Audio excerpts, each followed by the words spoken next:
Olha só, lembra que a gente fez uma das lives aqui, onde a gente comentava, foi um news inclusive, sobre as invasões de terra tocadas por índios, por paraguaios, em Guaíra, na região oeste do Paraná. Nessa live a gente comentou o absurdo, uma decisão do Fachin que estava praticamente incentivando eles a isso, né? Nós montamos uma missão secreta e mandamos o Arthur e o Bétega pra lá pra filmar e pra mostrar pra todo mundo isso. E aparentemente eles têm imagens desses índios paraguaios. Tanto que eles foram até o Paraguai, inclusive.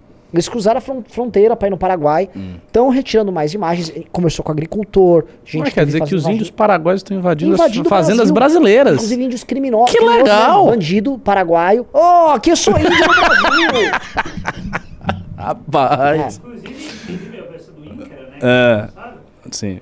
Eles são muito ágeis de fazer documentação para os índios paraguaios que invadiram o Brasil, né? Então, Eles fazem documentação para os caras pegarem as terras. Não, documentação brasileira para os índios invasores. Isso os Nossa meninos Senhora. pegaram, então.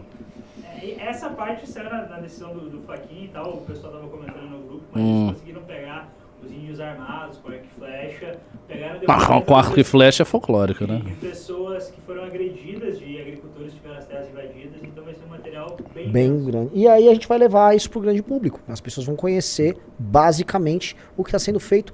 Porque a imprensa não falou. Eu fui puxar um monitoramento desse tema ontem no Nem vi Twitter. esse assunto. Houve Não tem. 50 menções Só. sobre isso em uma semana. Ou seja, tem uma operação abafa com um despacho do Fachin do STF metendo um vida louca ali pra galera.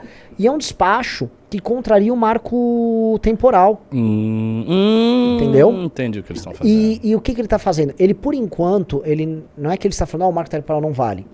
Ele fez uma coisa diferente, ele meteu o migué. Ele fingiu que não existe. Então a Frente Parlamentar da Agricultura soltou, assim, como assim fingiu que não existe? Porque das outras vezes, eles não é válido e bababá, babá. Ele, o Fachin não, o que parece que o Fachin fez, ele meteu um despacho, tipo, ignorando, metendo o louco, mas conversando com outras pessoas que não tem, gente do agro, esse despacho dele não encontra eco em outros ministros do STF. Que acham que vai ter que respeitar mesmo o que passou ali e dane-se. Aparentemente o Gilmar Mendes ele é a favor de manter o que o marco civil, marco temporal passou. Então o Fachin só tá dando louco mesmo. Ele meteu o louco e dane-se. Aí os caras estão aproveitando esse hiato que tem agora pra aproveitar, pra fazer a farra. E é aquela coisa, se o índio invade, toma a terra pra tirar um inferno. Porque ele vai dizer que a terra é dele, agora já era. Aí entra INCRA, FUNAI. Agora, a sacada, assim, é um índio paraguaio, cara. É um índio de hoje tá importando o problema de outro país. Não, o Brasil é uma terra muito complicada isso aqui. Muito. Tipo, terra sem lei. O cara de outro país toma um pedaço do seu país e tira o fazendeiro de lá. Isso é uma sabotagem. Assim, o que eu vejo, assim, as autoridades no Brasil, elas sabotam o Brasil. Não era pro Brasil ser tão ruim. Eu tava vendo uma live com o Gordão dos Foguetes lá e com mais um outro cara sobre realmente essa comparação do Brasil com a China, com a Índia, na questão de enviar foguete para o espaço. Porque a Índia é muito pobre, a renda per capita da Índia é bem menor que a do Brasil. Tipo assim, as pessoas são muito, muito, muito pobres na Índia, por um saneamento básico.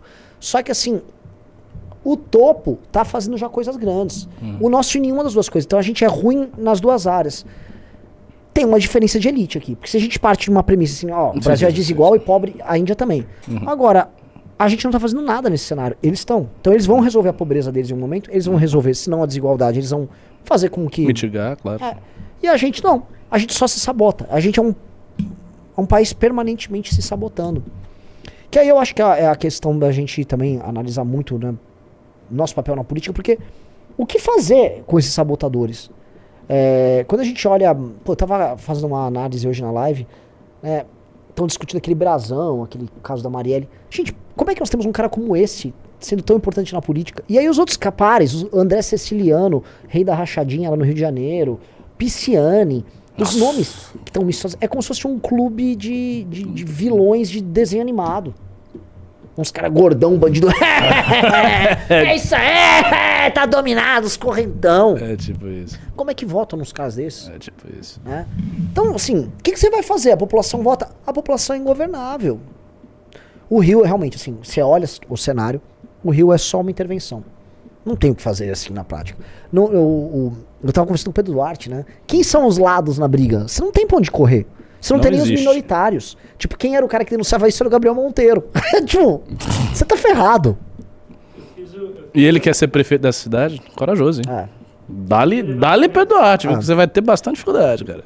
Fiz o levantamento de votos ontem, da votação que levou esse Brasil pro Tribunal de Contas do Estado. Então ele tem voto do PT, tem voto do PSOL. Eu vi, parece que o Washington Quaquá não estava defendendo ele. Sim. Que é uma figura muito estranha, aliás. O Washington Quaquá tem sempre defesas esquisitas. Inclusive, acho que o Flávio votou nele, não foi? Então, Flávio Bolsonaro ao PT, todos votaram no Brasão pro TCE. Sol também. Cara, tomado. O Rio é intervenção. Porque assim, vou fazer uma intervenção na favela, tá. E na Alerj não vai rolar uma intervenção?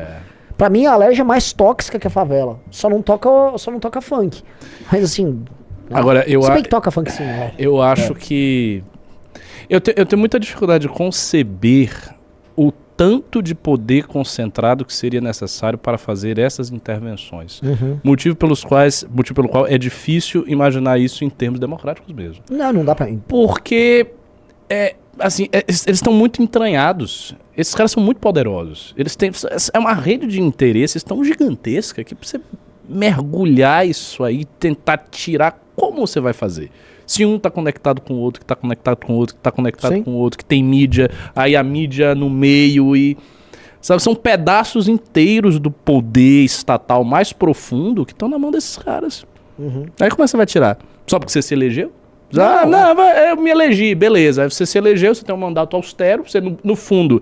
Aliás, isso é uma grande tolice, porque a própria noção de que você vai ser austero e não vai colocar ninguém nos pontos certos, porque o uso da máquina pública, isso é uma besteira. Se você não tem as pessoas muito entranhadas, o que rola é o seguinte, você não tem poder. Você ganhou a eleição, mas você não tem poder. E aí você vai dizer, eu tenho isso aqui, mas beleza. E quantos indicados você tem no Tribunal de Contas? E quanta gente aqui assado e nisso? Não, ninguém. Porque a gente é técnico. E aí os caras têm tudo, eles têm todo o poder real, e ele desmonta ali o que você vai fazer rapidinho. Eu tava conversando com um amigo nosso, político, né? E ele falou, não, cara, essa geração tem 3 missões, né? Reforma administrativa, reforma tributária e reforma política. Eu falei, não, isso faz parte dessa lógica técnica, tipo, vai fazer isso o quê? O Brasão vai olhar pra isso, vai falar... Agora perdi. Não, cara, tipo, não é... E a coisa assim, é uma lógica de acomodação que tem, então... Você vai criando micro-acomodações pra tudo, quando você vê tem uma macro-acomodação. O Brasil é uma super-acomodação. Outra coisa que eu tava vendo desses brasões, desses caras assim, que é o problema da nossa política, que é uma discussão, acho que vem lá da Idade Média, que é o problema do rei com o senhor feudal, do rei com o nobre. Em algum momento o rei tem que concentrar o poder. E o que acontece aqui? Esses caras regionais, eles são como se fossem mini-senhores feudais. Então as pessoas até votam nacionalmente com cores ideológicas, mas ela vota numa espécie de um lorde, de um senhor local que desempenha isso que localmente. Comanda o que vai rolar e o que não vai rolar. E que começa a chantagear o cara que tá no Exato. Topo. Então você tem essa tensão do lorde local com a figura nacional não consegue derrotar o cara. Ela fica permanentemente à mercê desses caras. Então é um... Assim, se ver aqui a história da Europa na Idade Média, é a história desse drama, desses conflitos. Portugal, se não me engano, resolveu isso rápido e plum, né? Teve aquele surto lá de descobrimentos, mas a gente não fez isso aqui. Aqui, assim, não é normal a gente ter um cara como um Brasão, que é um cara que se andar na rua em qualquer outro lugar do Brasil, ninguém vai ver, ninguém sabe esse cara, só que ele é dono de uma área e ele exerce poder político e poder paramilitar, que ele, né, enfim, vocês entendem as coisas que ele trabalha, e foda-se. E aí, o que vai fazer com um cara desse? Entendeu? Não, é democracia. É democracia? Aí vamos supor que você vai... vamos tentar processar. Beleza, mas ele tem o juízo comprado. Exato. Aí você processa sim, mas o cara tem influência. No no tribunal. Mas tem um ministro... Ele também tem influência. Porque a gente sabe, as pessoas têm influência nos órgãos de Estado. Então você não consegue usar o órgão de Estado para fazer alguma coisa. Já tá tomado. Então não tem o que fazer, assim. O que vai ter que fazer é uma coisa muito... Esperar uma janela histórica para fazer grandes mudanças institucionais. É isso.